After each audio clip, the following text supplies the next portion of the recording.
welcome back to Laine's Week in Anime. Before we get started, I want to announce to people that I will no longer be affiliating with Crunchyroll. I will no longer be paying for them. I might use their service for free, but I'm not paying for it anymore. This is, of course, after the David Wald thing where he says that they opened his mail, which is a federal crime. So if anybody out there has had people open their mail, don't do that. Don't open people's mail, and if somebody else has opened your mail, just tell them not to do that again, because it is a federal crime and you could get in a lot of trouble for doing that. And of course, this is a voice actor who's working for them, so that makes it even worse. I was already on the fence after the Kyle McCarley thing because, well, I don't watch dubs anymore. What they did to him and how they argued with him about his pay was not okay. Also, the fact that there are rumors that they are mob affiliated, don't like that. Very bothered by that. So at this point, I'm not comfortable using this company anymore. I know people are going to be like, well, you've backed, you've said stuff about, people putting their stuff online. Yes, I have, and I still stand by it. I still stand by the fact that if you put your information out there, don't be surprised if it gets used. However, this is different. This is personal, private information that the company should not have access to at all. And it makes me wary of of who else's information they could be getting. Like, not just the stuff you put online, but the stuff you give them in private. That makes me very uncomfortable and very wary. So I will not be using them after this point. However, that does mean we're going to have to say goodbye to the Do-Over Damsel Conquers the Dragon Empire, because I have not been able to find another site that has it, and the site I'm using currently does not. So, unfortunately, we're going to have to say goodbye to that show, which is sad, because this week was really cool. We get actual confirmation as to why Hades needed somebody under 14 to be his bride, because he needed somebody who would not be affected by the curse and could be used as a vessel by the goddess. And I think that's a pretty solid explanation. It's not a romantic relationship, and he says at some point we should not fall for each other because you were a child, and I don't want to fall for a child. Obviously, we're meant to believe that she doesn't agree with this, but well, yada yada yada. I actually really like that, but unfortunately, for now at least, we're going to have to say goodbye to this show until I figure something out, or I find another place to watch it. But we still have 1, 2, 3, 4, 5, 6 shows that I can talk about, and we will start with Mecha Uday.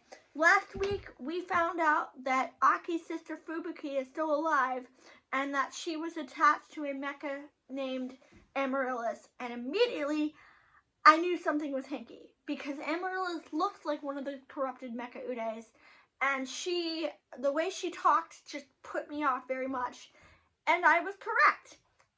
She has Fubuki tell them the sob story about how she's dying and how she needs, Hikaru's arbitrium, and it's the only way to save her.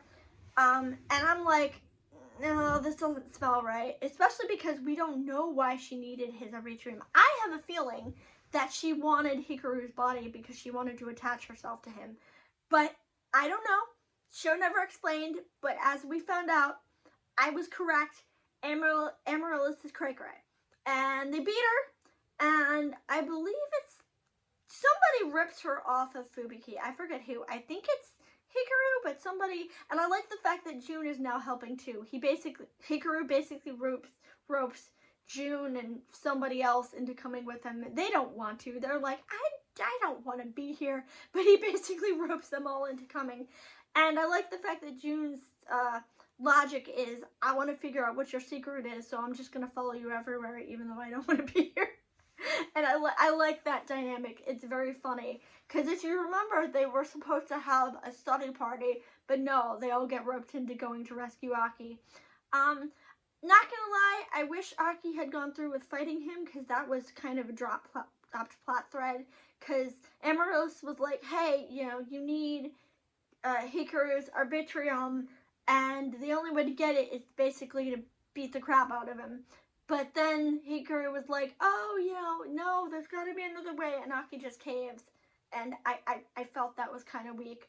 But other than that, We also see the person at the end looks like Alma's original owner, because as you remember, and I know you probably do because this was just last week, Hikaru was not Alma's original deriser. The original deriser was the person who founded ARMS, and that's very suspicious because the first person who founded ARMS is supposed to be dead. And we were told by the leaders of ARMS that he's dead, so why is he still here? Huh, interesting. Also, he kills Amaryllis, so maybe it's not as up and up as we think it is. I already smell a rat with this because, like, why does maybe this has to do with why Alma doesn't have any memories, or maybe what's it called? Maybe mechas who lose their deriser lose their memories. I don't know, but this should be very interesting to find out. Moving on to ReZero.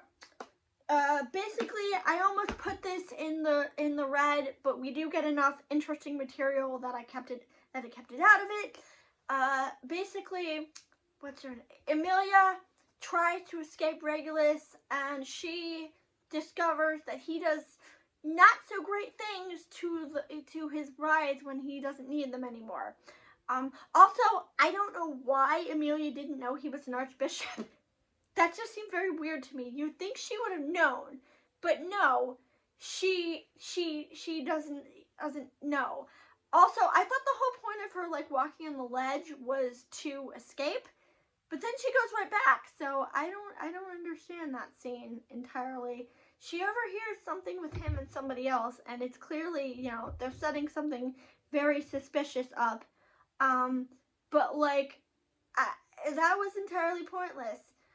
Meanwhile, Subaru and the singer, whose name I'm not sure of because I thought she was using an entirely different name at the beginning of the series, and now she's using another name. Like maybe her full name is one that I don't know. Anyway, he discovers that the singer can basically diffuse Sirius's or the bishop's their empowerments a little bit. So maybe this is how they take down Sirius. Maybe will take her to a high vantage point and have her just sing over the whole city, and it'll nullify it. Because if you remember, Sirius can make it so that everybody is linked, and the angrier they get, the more stressed they get, the more likely they are all to just explode and die. She can push people to literally just blow up and die, and it's terrifying.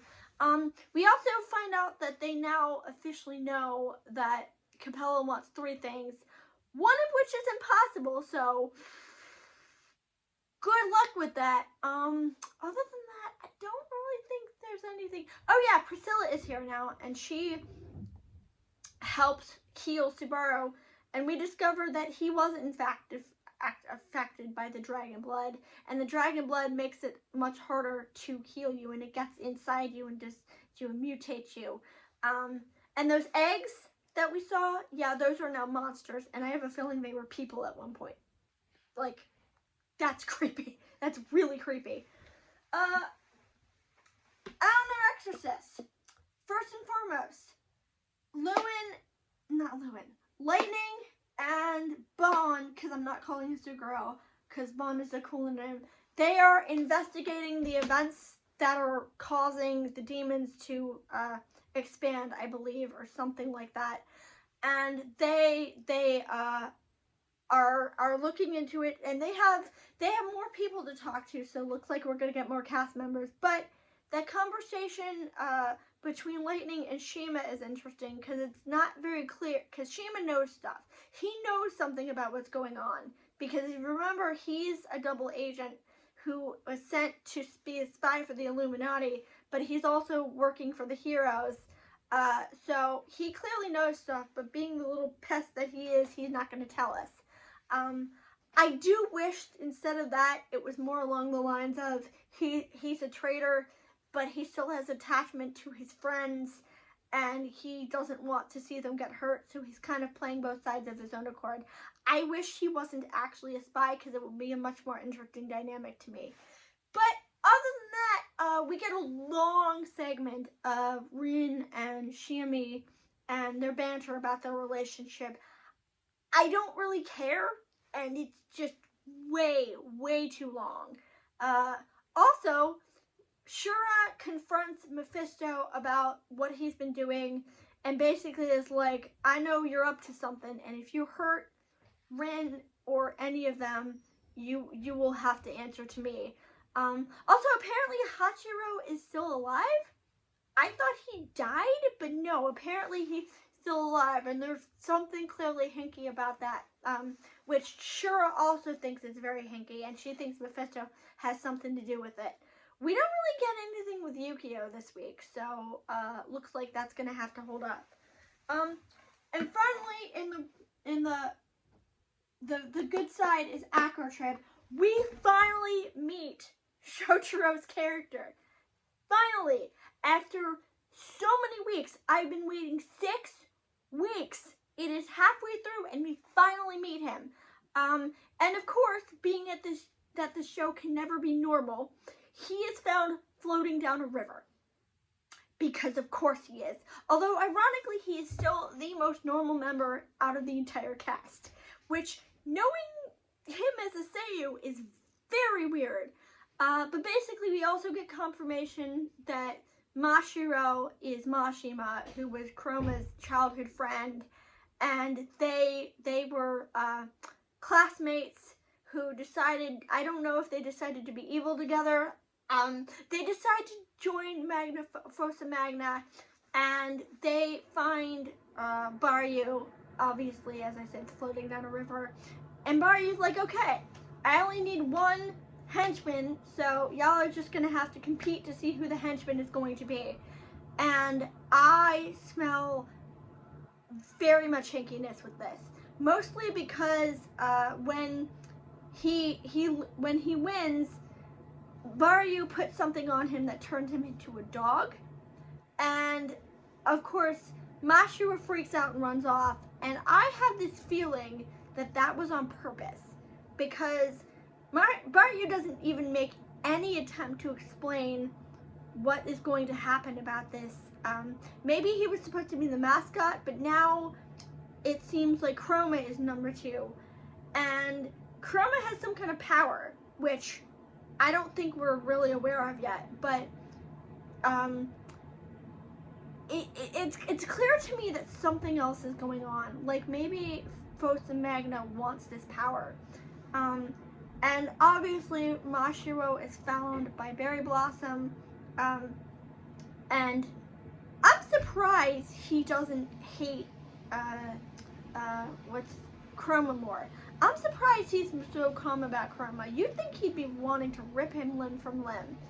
Also, I'm hoping that this is not a one-off character. He was in the poster, so maybe Baryu is recurring, and maybe that was just a flashback. Also, seeing him calm is just so creepy, because if you know him as a Seiyu, you'll know that 90% of the characters he plays are just insane. So seeing him reserved is just a whole level of weird for me. But he's the reason I came into the show, and I'm glad I stuck around. Also, maybe they don't know each other. Maybe Chroma does not know Mashiro is Mashima. Maybe he does. I don't know. Maybe because they seem not to have a lot of interaction with each other. So maybe not. Maybe Mashiro lost his memories. I don't know. That's gonna be an interesting angle later on. Meanwhile, speaking of Shoma, in the red this week are Dragon Ball Daima, and that is mostly because, unlike most people, I find Pansy extremely irritating. She never shuts up. She is loud, and I called that twist about her being the princess almost immediately. She was leading them to a castle, and she was talking about, oh, you know, the king can help us, and I'm like, oh, you're the princess. Like, you're the, it was so obvious. We do get to see Goma again, so that makes me really happy. But we only see him briefly, and the rest of it is just Pansy yapping her mouth off at everybody else, and it's super duper annoying. And it's also reiterating stuff that we already know. We already know who Glorio is. We already know who all the characters are. We already know their situation. So you don't need to keep repeating this information every single episode. This is like the last episode. Remember the previous season of Rose and Maiden, where every single episode is the same plot point over and over and over again, and Shinku points out the same thing every episode? That is what's happening here, and I do not like it. I don't hate the show. I just wish you'd stop telling us the same thing. We get it. They're trying to find the Dragon Balls. We know who Goma is. We're not stupid. We're not 10 years old. We don't need you to point this out repeatedly, and it's getting on my nerves. Like, seriously getting on my nerves. Also, I'm not really going to talk about Ari Ferretti this week because nothing happens. They're just sitting around chatting about whatever. I miss his classmates. I really miss his classmates. But other than that, that is it this week. Again, I will try to find somewhere to watch Do-Over Damsel because I don't hate that show. I actually quite like it. And I want to figure out how to get to it. So, that's it for now. And until next week, take care.